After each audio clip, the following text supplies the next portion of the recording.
is full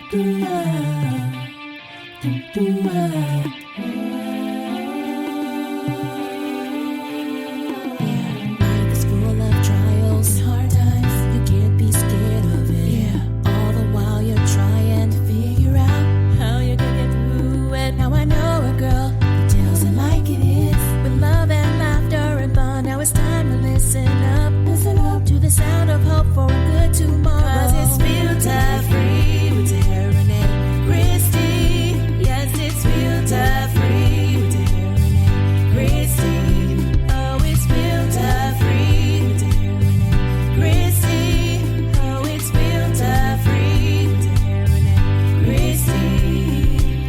What's up, everybody? It is Filter Free with Tahera Rene Christy coming at you with episode 3 of my official podcast. I'm so excited to share some great information with all of you.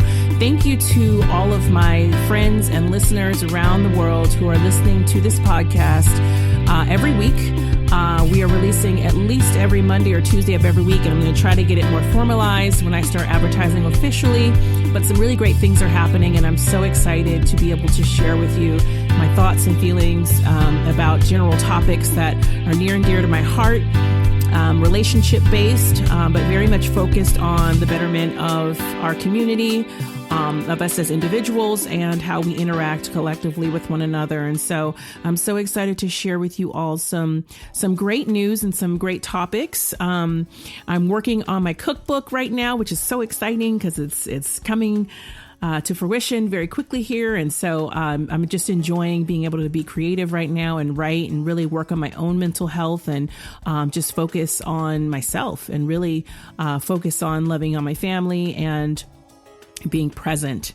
Such a huge thing. And so today's topic actually came up from a conversation I had with one of my 14-year-old twin daughters about self-care. And I went off about self-care and how important it is and what self-care is and what it isn't. And I was like, I should have recorded that. But I'm going to attempt to kind of go through some of the things that I talked to her about because it's a huge topic in our family. We're one of those woke families. We are very aware of the issues that come when you're focused on everything else and everyone else except for yourself, as we are a family of high and overachievers, which is wonderful. But in the midst of that, you also can forget sometimes how important it is to be mindful of yourself and your place in all of that.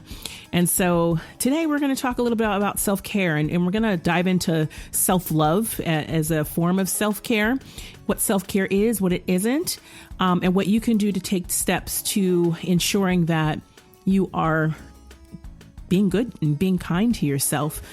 This is a great topic for me. It's a new topic for me. I've really explored the concept over the last couple of years of my own life. I didn't understand that was a thing. And to be quite frank and quite honest, there are plenty of selfish, narcissistic people in this world that care only about themselves. I'm not talking about those folks or that thing. Narcissism is a whole nother subject. So we'll talk about that in some later episodes. But in terms of taking care of yourself, we get all these buzz terms right now, living your best life and hashtag self-love and hashtag self-care and, vacationing and taking bubble baths and getting your nails done, getting your hair done, saying no, all these great things. But some of us really don't really know the steps. We've heard the buzz, we understand the topic, but we don't know the steps that it takes in order to really, truly take care of oneself. And I would say that the biggest things for me that I've learned, because I'm a yes person, I will find a way to make anything happen that's beneficial to someone else. I'm a giver. And oftentimes givers are the last ones given to. It's just in the nature of our narcissistic society that is always looking out for self and self-interest. So givers like me, and I'm sure givers like you oftentimes are neglected or left behind and don't even know that you're empty and depleted of all of your energy, time, and sometimes resources because you've given them all out in an attempt to support outside of self. So where does that come from? And really being an overachiever when it comes to giving comes from usually neglect.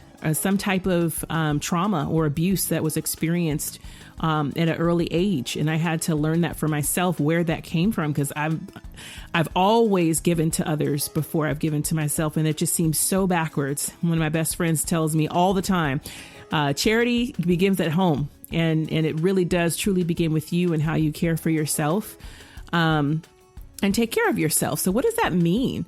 For me, self-care means saying no. Whereas I'm a yes person, it means do the exact opposite of what you're really good at doing.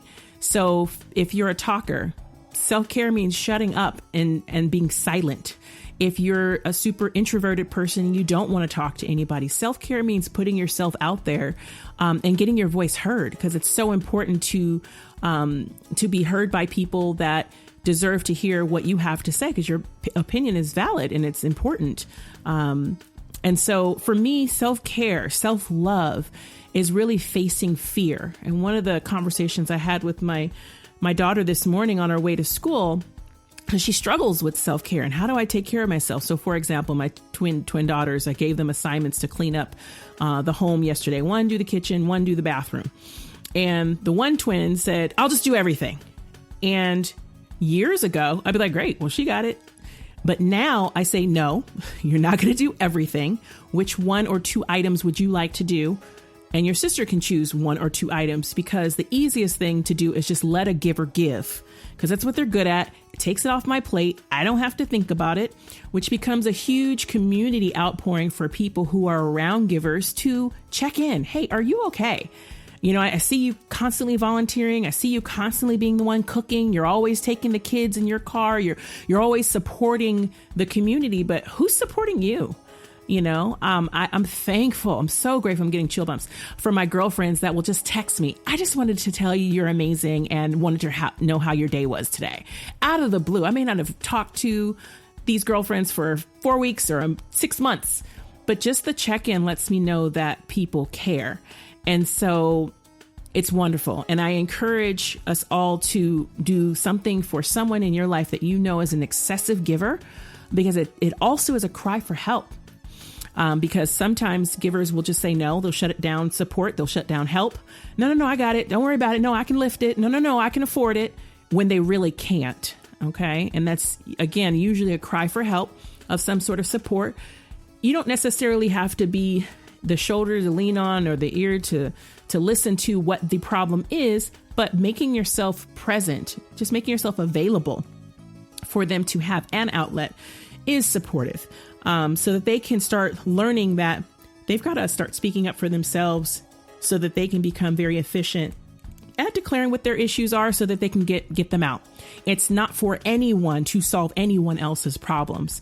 That's not what I'm saying. But what I am saying is some people need more support and help in these areas than others. So it's a way to give back to those givers who constantly are outpouring love. Because believe it or not, it's easier to love on other people than it is to love on ourselves sometimes when we're givers, because it's just natural. It just comes so easily. But that doesn't mean it's healthy. And so if we're looking at our relationships with one another and how we can be most supportive, it's so important to just communicate how we feel.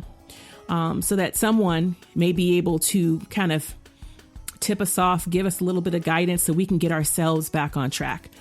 People do a great job of self-soothing if they just have an opportunity to just let it out. And then you can start infiltrating some better self-care techniques. Now, what is self-care and what is self-care not? You can do some simple things to take care of yourself. Like my one daughter, she is always overbooked.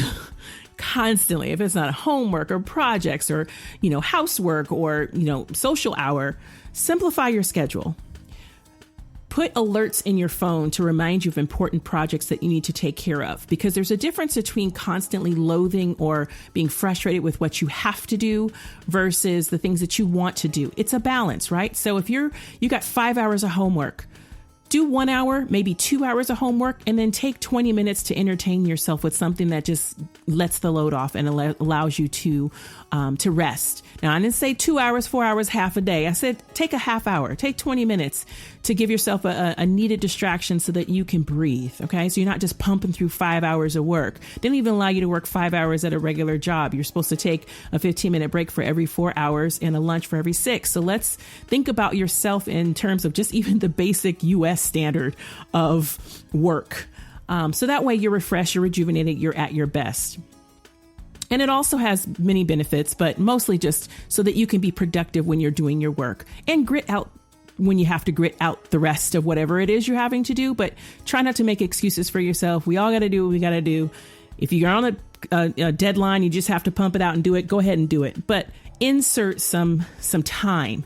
But scheduling yourself from the beginning will be a preventative measure to help you to not have to be in that crunch long term. Also, do something that energizes your body. I don't care if it's walking. My thing right now is walking my dog. If it's not walking my dog, I'll go to the gym and lift some weights, listening to some ratchet ass music that gets me all pumped and hot, and so I can drop it like it's hot and squat. That excites me. It's fun. You know, my load of I'll do 15 minutes of squats and lift some weights ends up being an hour because I've enjoyed myself. I've laughed because I've listened to some podcasts of some funny comedians, and I've dropped it like it's hot to some Trina and some Sweetie. Okay. That's me. Everybody's got their thing.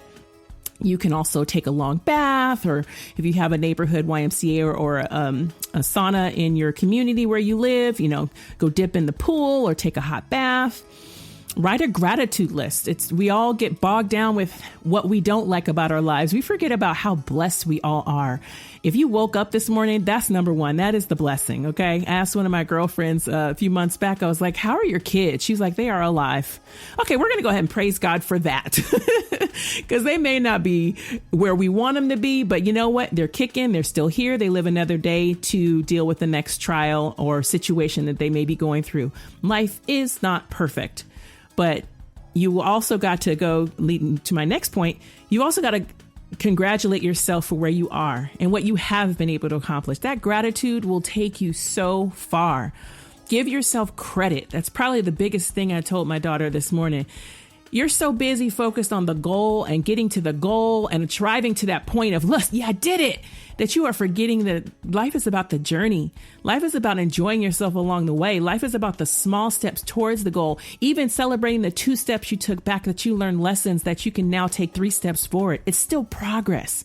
It may not be the bounds that you're wanting to take or what people seem to post on social media type steps in that direction, but that's a big facade. You don't know what those people went through in order to show that picture of them taking, the picture of them in France or on an island somewhere sipping a martini.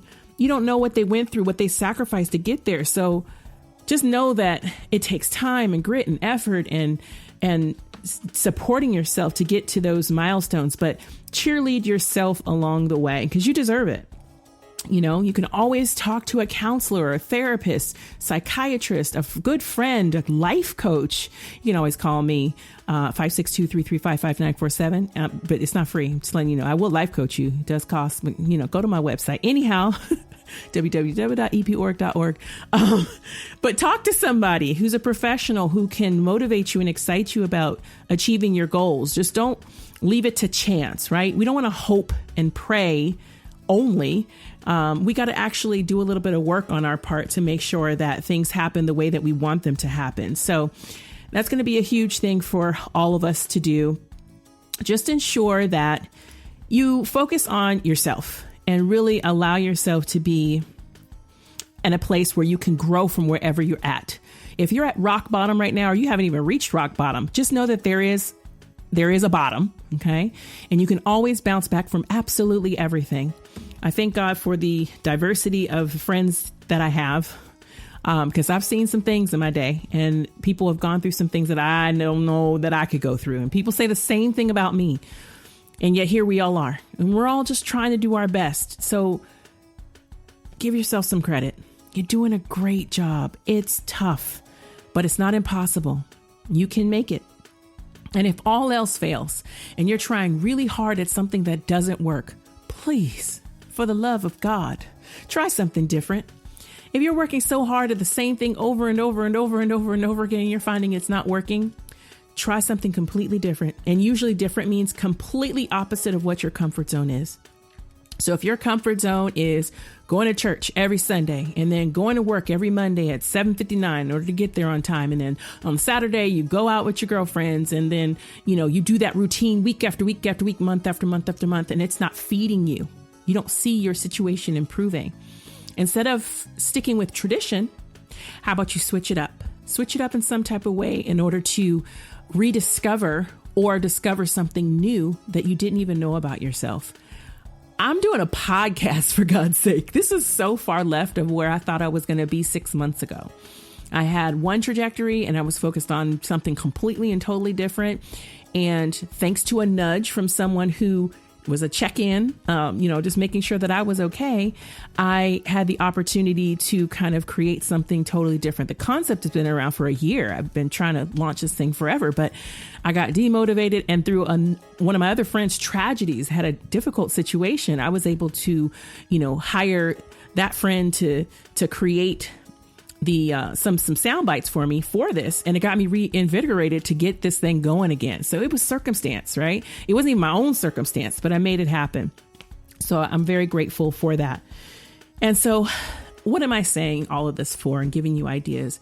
Self-care is all about making sure that you are number one. It's been said many times, worry about yourself. Don't worry about what the Kardashians are doing or what's happening, the latest thing on social media, what memes are popping, who's messy at your job, and whatever's going on at school, or whatever friends are failing, and what's going down with other people's lives and other people's situation. Focus on you for once. Do what you want to do. You may have, spouses or kids or other obligations. I don't care how busy your life is. There is always time to do something for yourself. For me, in my busy life, something so simple as closing the door so I can take an actual quiet dump is my blessing, because I have had it, and I really shit you not. No pun intended. I've had up to 4 people in the bathroom with me while I'm taking an actual dump. Now, do they have to go into the bathroom with me to tell me everything while that's happening? We can't wait 15 minutes for mom to get that. So I just finally started locking the door. The dog will be in there. The little baby will be in there. My husband will be yelling over one of the teens who want to tell me about their day. Okay, look, give me 15. My 5-year-old was saying recently, I took her to Legoland the other day. We went to the park. We went to Chuck E. Cheese. I took her to the beach. I read her books. I'd spent the whole 3-day weekend with this child. And the evening of the last night of all of this, she said, "Mommy, will you play with me?" And I said, No, I want to rest. But Mommy, why won't you play with me? And seeing her cute little face and them little devastated eyes, there was mom guilt brewing deep down in my core. It was there. There was a lot of mom guilt. I get mom guilt really easily. But I said to myself, T, you have gone to the moon and back for this child in these 3 days that could have been just yours, but you chose to share it with her. And so in that moment, I said no to one of my most favorite people in the world. And it felt so good to just sit and just breathe and just rest, because, I gave you a list of things you can do. But honestly, self-care is a lot of times when you're a busy person, it's what you don't have to do. Because I don't have to do anything but stay black and die. And I live by that mantra. I don't have to do a damn thing. Nothing I don't want to do. And the fact that I do so much is because it's just in me to do. So I thank God for that. However, give me my space. Back up for 15. Give me my time, because I deserve it. And now that I've made that declaration, all they can do is respect it. Let me tell you, confidence is 99.99% of the action that takes place when someone wants to get something done. So just be confident in whatever it is you're trying to convey to the people who care about you, the people that are around you, the people that don't care about you. That, if you're in traffic and you're trying to self-care in traffic, you got your meditation going, somebody cut you off and break you out of your zone, you ready to cuss somebody out. You just say, you know what? Instead of flipping them off back like they're flipping you off, you just wave your hand and say, God bless you. And you go on about your day. Because they done forgot about you 1 mile down the road, and you need not let that ruin the rest of your day either. Self-care is about self-love and self-respect. If you respect yourself, you're not going to allow someone else's mess to consume more of your brain than is worthy. And you are worthy of the best parts of you. So don't wait and don't waste yourself on self-loathing, negativity, being ungrateful, bad talking about yourself or other people, tearing yourself down. If I hear one woman that I compliment, say, girl, you look so good. And she says, oh, this is old, or, oh, my hair is growing out. Or, oh, this makeup is just getting, just say thank you. Just say thank you. You know why? Because it shows gratitude for you presenting your best to the world. Every time you walk out the house, present your best to the world. And if you're doing that and somebody compliments you, receive it. Receive it, because you know what? You dress that way for yourself, but you exude so much awesomeness outside of you that someone else wanted to share that with you. That's a beautiful thing. Don't lessen your impact on the world to try and either make somebody else feel comfortable or degrade yourself. Because guess what? Cosmically, spiritually, energetically, the universe does not understand that you're either kidding or you didn't really mean it like that. The universe is just going to receive, oh, that person's got low self-esteem. Well, let's bring some more negativity to this person's life because they're not exuding gratitude for having such a great wardrobe or having hair that's been laid, that gets to be laid every 2 weeks. Okay. Cause some of us rocking weaves from a month ago. I'm not even raising my hand. Good thing you can't see it. That's all I'm saying. Just be grateful for wherever you are in life because you have the ability to go up or down. It is all a choice, even when bad things happen. So I love you all. And I'm so grateful to share this message with you. If you received anything from it, please share a comment. Like and subscribe my page on SoundCloud. This will eventually be on YouTube and in other media forums for us to share. Again, thank you for listening. It is a blessing for me to be able to talk to all of you. I read your comments. I appreciate your text messages and all your love and support. And I'll be coming at you guys again next week with a new topic. If you have suggestions, I am taking them. And I will have my first guest on my next episode. So I am so excited. I've got a few folks lined up for the next few weeks. And I have so many great things I want to share with you. So thank you again for tuning in. This has been Filter Free with Tahera Rene Christy, signing off. Do something special for yourself today, and I wish you well.